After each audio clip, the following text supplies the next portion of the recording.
Hey everyone, welcome to Tea Time with Bev. Alright, so for today I'm just going to do a video on some hair do's and don'ts that I have learned over the years while braiding my hair.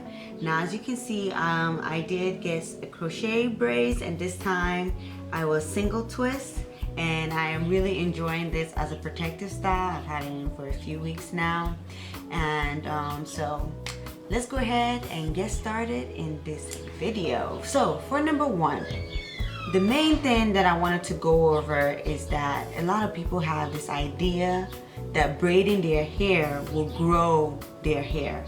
That is not true. Braiding your hair will not grow your hair. Your hair will grow whether it is braided, whether it is not braided. However it is, your hair is gonna grow. The only thing that braiding hair does is it retains hair length. It will retain your hair growth, because while your hair is braided up, there's less manipulation. There's not, you're not styling it as much, pulling, tugging, combing, detangling, doing all that stuff. So it's less prone to breakage. So going into number two, leaving your hair braided for a long period of time. I have some friends who would leave their hair braided for like 4-5 months. Yes, it's not good for the hair. When you leave your hair in for a long period of time, your hair will suffer from breakage. The reason being that you have all this new growth and your hair is being manipulated, it's being pulled on, it's being tugged on. Your hair, especially natural hair, is fragile, okay? So it is going to break off, which ruins the point of you trying to do a protective style.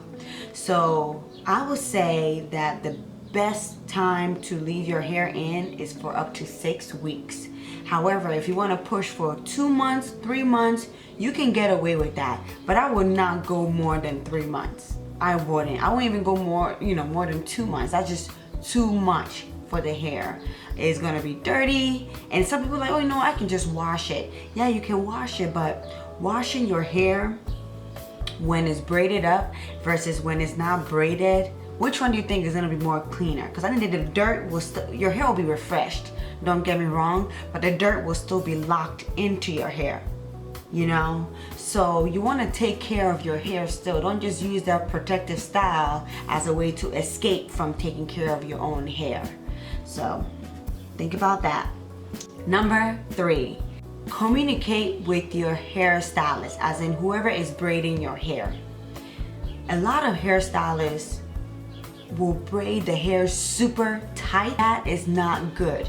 A lot of hairstylists will say, oh, I'm braiding it really tight like this because I want the hairstyle to last for a long time. That is not true. That is not true. The lady that braided this hair for me, she did braid the cornrow very loose. She did not braid it tight at all. Every time I go to her, she doesn't braid my hair tightly, and I'm able to keep it in for quite a long time. Yes, your edges will come out, it'll become a bit fuzzy up front here. However, just take some gel, apply it to your edges, and then smooth it out, and you're good to go. I would rather have fuzzy edges than no edges. And I believe a lot of women who suffer from alopecia or hair loss, these are some of the reasons. Braiding your hair super tightly plays a role in hair loss. So make sure you're communicating with your hairstylist, whoever is doing your hair, that I don't want my braids tight. And if you have a hairstylist that you're telling them, I don't want my hair braided tightly, and they're still braiding it tightly, get a different hairstylist. If that hairstylist is not going to respect your wishes, what you want, get somebody else, because you don't want somebody to break your hair. Like you're paying them to pretty much mess your hair up.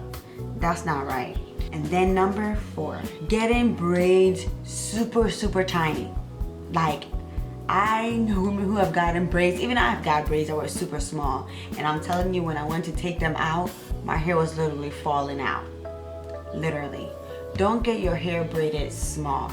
If you like, smaller braids, smaller twists, smaller, singles, then I would advise you get the crochet method, where your natural hair will be cornrowed, and they will crochet the single, braids into your hair. That way your own hair is not being as manipulated and it's not being pulled on and tugged on, because braiding itty bitty tiny braids will break your hair. I kid you not.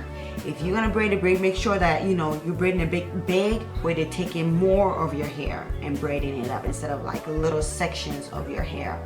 So do that and you won't have any problem.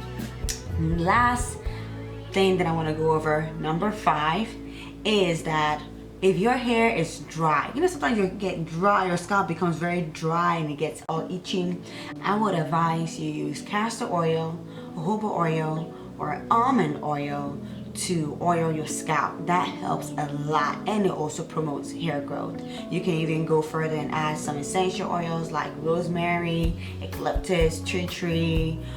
Tea tree is very good. Lang ylang. You can add as much different essential oils or combine all these oils to use it for your scalp, and that will promote hair growth. Your scalp will not be dry and you won't have to deal with dry scalp issues.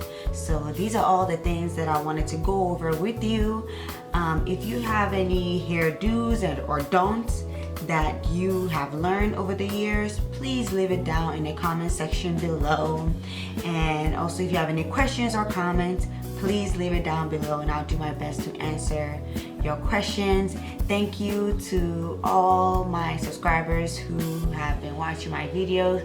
I really appreciate you subscribing, and also thank you to all my new subscribers who have joined, and I really appreciate you taking the time to watch my videos. I hope you have a great week and take care, and I'll see you in my next video.